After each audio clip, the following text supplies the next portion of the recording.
Hello മക്കളെ, welcome back to architects. Yes, അപ്പൊ അങ്ങനെ നമ്മുടെ +1 ക്ലാസ്സുകളെല്ലാം സ്റ്റാർട്ട് ചെയ്യാൻ വേണ്ടി പോവാണ് അല്ലെ.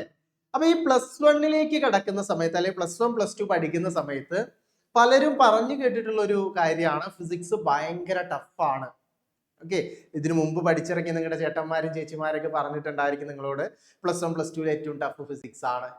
ഓക്കെ, അല്ലെങ്കിൽ ഇപ്പൊ നിങ്ങൾ ട്യൂഷനൊക്കെ പോകുന്ന സമയത്ത് ഫിസിക്സ് ഒക്കെ കാണുന്ന സമയത്ത് ചിലപ്പോൾ പലരും വന്ന് പറയാറുണ്ട്, അയ്യോ ഫിസിക്സ് കുറെ പഠിക്കാനുണ്ടല്ലോ, ഫിസിക്സ് ഭയങ്കര ബുദ്ധിമുട്ടാണല്ലോ എന്നുള്ള രീതിക്കൊക്കെ എന്ത് ചെയ്യാറുണ്ട്, നമ്മളോട് വന്ന് പറയാറുണ്ട്. അപ്പൊ എന്തായിരിക്കും അതിന് കാരണം?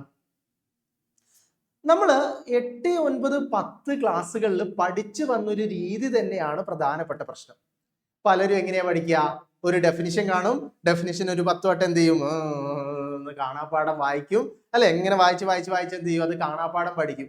എന്താണ് ആ ഡെഫിനിഷൻ കൊണ്ട് ഉദ്ദേശിക്കുന്നതെന്നോ അല്ലെങ്കിൽ അതിന്റെ ഫിസിക്കൽ മീനിങ് എന്താണെന്നോ ഒന്നും നമ്മൾ എന്തല്ല ബോധേടല്ല. നമ്മൾ എന്ത് ചെയ്യും, ഇതൊരു 10 വട്ടം വായിക്കുന്നു അല്ലെങ്കിൽ ഒരു 3-4 വട്ടം എഴുതുന്നു, നമ്മൾ കാണാപ്പാഠം പഠിക്കുന്നു. അങ്ങനെയാണ് നമ്മൾ 10 വരെ പഠിച്ച് വന്നിട്ടുള്ളത്.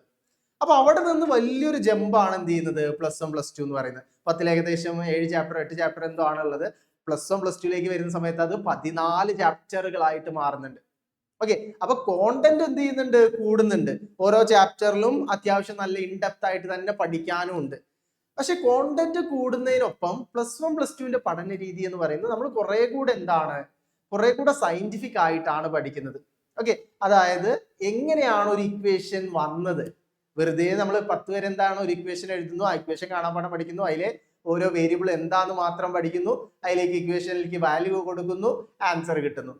പരിപാടി സിമ്പിൾ അല്ലെ. ഡെഫിനിഷൻ ആണെങ്കിൽ ഡെഫിനിഷൻ, അല്ലെങ്കിൽ ഒരു ലോ ആണെങ്കിൽ ലോ കാണാപ്പാഠം പഠിക്കുന്നു, എക്സാമിന് കൊണ്ട് എഴുതി വെക്കുന്നു. പക്ഷെ +1 +2ലേക്ക് വരുന്ന സമയത്ത് നമ്മൾ കുറെ കൂടെ ഡീപ്പായിട്ട് എങ്ങനെയാണ് ആ ഇക്വേഷൻ വന്നത്, ഓക്കെ, അല്ലെങ്കിൽ ആ ഇക്വേഷൻ കറക്റ്റ് ആണോ എന്ന് ചെക്ക് ചെയ്യാനുള്ള മെത്തേഡുകളൊക്കെ നമ്മൾ +1 +2 പഠിക്കും കേട്ടോ.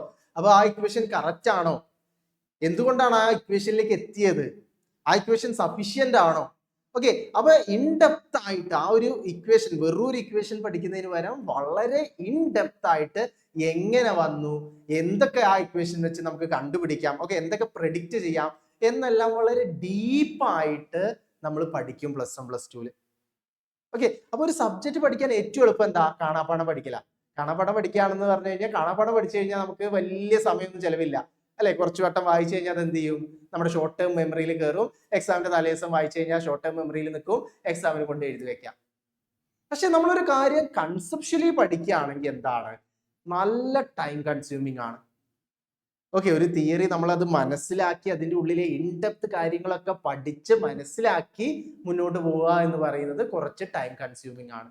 അപ്പൊ അങ്ങനെ പഠിച്ചു പോകണം എന്നുണ്ടെങ്കിൽ ഡെയിലി കൺസിസ്റ്റന്റ് ആയിട്ട് നമ്മൾ പഠിച്ചാൽ മാത്രമേ നടക്കുള്ളൂ.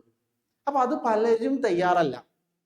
ഓക്കെ, അപ്പൊ നമ്മുടെ രീതികളാണ് ആദ്യം മാറ്റേണ്ടത്. നമ്മൾ എന്ത് ചെയ്യണം, കൺസിസ്റ്റന്റ് ആയിട്ട് ഇൻഡെപ്ത് ആയിട്ട് പഠിച്ച് ശീലിച്ച് തുടങ്ങണം. ഓക്കെ, നമ്മളിപ്പോ തുടങ്ങാൻ പോകുന്നതേ ഉള്ളൂ, സ്റ്റാർട്ടിങ് ആയിട്ടുള്ളൂ. ഇന്ന് മുതൽ നമ്മൾ തീരുമാനിക്കുകയാണ്, വളരെ ഡീപ്പായിട്ട് കൺസെപ്ച്വലി മനസ്സിലാക്കിയിട്ടാണ് ഞാൻ എന്ത് ചെയ്യുള്ളൂ, മുന്നോട്ട് പഠിച്ചു പോവുള്ളൂ എന്നുള്ളത് ഉറപ്പിക്കാൻ വേണ്ടിയിട്ട് പോവാണ്. ഓക്കെ, അപ്പൊ അങ്ങനെ പഠിച്ചാൽ മാത്രമാണ് എന്ത് ചെയ്യുക, +1 +2 നമുക്ക് നല്ലൊരു മാർക്ക് വാങ്ങാനും എൻട്രൻസ് എക്സാമുകൾ ക്രാക്ക് ചെയ്യാനും വേണ്ടിയിട്ട് കഴിയാം. ഓക്കെ, അപ്പൊ അതിന് വേണ്ടിയിട്ട് നമ്മൾ ആർക്കിടെക്സ് എന്ത് ചെയ്യുന്നുണ്ട്, +1 +2 കേരള സ്റ്റേറ്റ് ബോർഡ് എക്സാമുകൾക്ക് വേണ്ടിയിട്ട് ഒരു വർഷം ഒരു സബ്ജക്റ്റിന് വെറും 35 മണിക്കൂർ കൊണ്ട് നമ്മൾ എന്ത് ചെയ്യുന്നുണ്ട്, ഒരു സബ്ജക്റ്റ് കംപ്ലീറ്റ് ആയിട്ട് നിങ്ങൾക്ക് ആ സബ്ജക്റ്റിൽ മുഴുവൻ മാർക്കും മേടിക്കാൻ ആവശ്യമായിട്ടുള്ള എല്ലാ കാര്യങ്ങളും ഡിസ്കസ് ചെയ്ത് പോകുന്നതായിരിക്കും. ഓക്കെ, അപ്പൊ വെറും 35 മണിക്കൂറാണ് നിങ്ങൾ ഒരു സബ്ജക്റ്റിന് നിങ്ങൾ തരേണ്ടത്.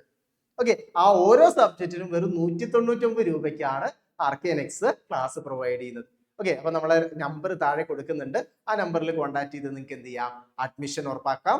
വളരെ conceptually NCERT text book based ആയിട്ട് ആയിരിക്കും നമ്മൾ എന്ത് ചെയ്യുക, ഈ 35 മണിക്കൂർ ലൈവ് ക്ലാസ്സസ് നിങ്ങൾക്ക് എടുത്തു തരാം. ഓക്കെ, അപ്പൊ ജോയിൻ ചെയ്യാൻ താല്പര്യമുള്ളവർ എന്ത് ചെയ്യുക, താഴെ കാണുന്ന നമ്പറിൽ കോൺടാക്ട് ചെയ്യുക. See you all again. Bye bye.